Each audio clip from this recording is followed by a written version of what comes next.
I wrote one letter to Erik, which was in 1993, during the first trial. Erik did get a lot of mail at the time. I mean, thousands and thousands of letters. I was really surprised that he wrote back. I didn't expect it. I didn't send him a picture. I'm not sure why we connected. The relationship with Erik kind of changed after he wrote me a letter and asked me to come visit. I didn't want to like him. I didn't want to, have feelings for him, but I visited him again, and it got more intense. He got more intense. When, Tammy, did you realize you were falling? It was probably into our third or fourth visit because I was drawn there. I moved to Folsom. I visited him 4 days a week. It's a lot of time to spend with somebody one-on-one. He did not want to share with me a lot of the stuff that he had dealt with. He was like an onion, kind of peeling back the things that he had gone through. Now, I'm the only person in basically his life that he could trust. So we had talked about marriage.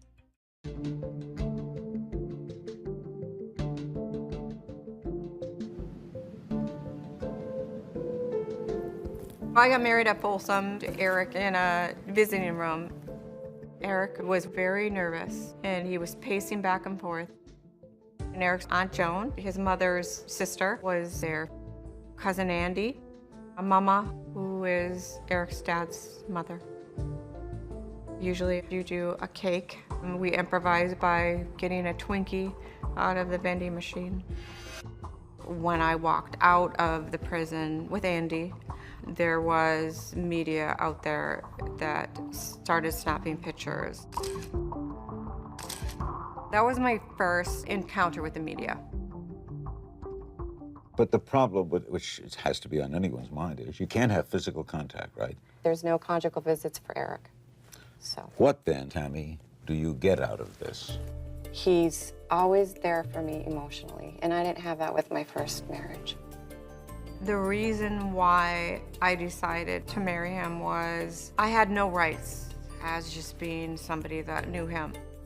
Not that I wasn't emotionally attached, I was, but I really had a main concern about his welfare and what they were gonna do. And a wife has more say about what can be done and what they do to him.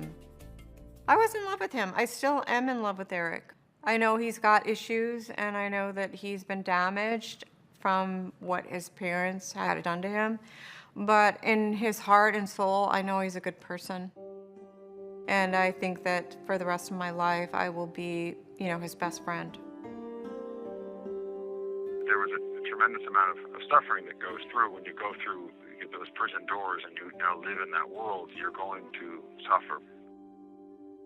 For me, my marriage to Tammy was the most critical part of being able to endure.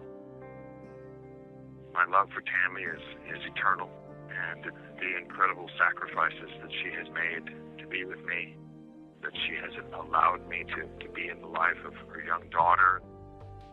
I began to experience what it's like to be a father. Tammy's given me the love, and that spiritual purpose that I've found in life has given me meaning. And those are the things that have gotten me through.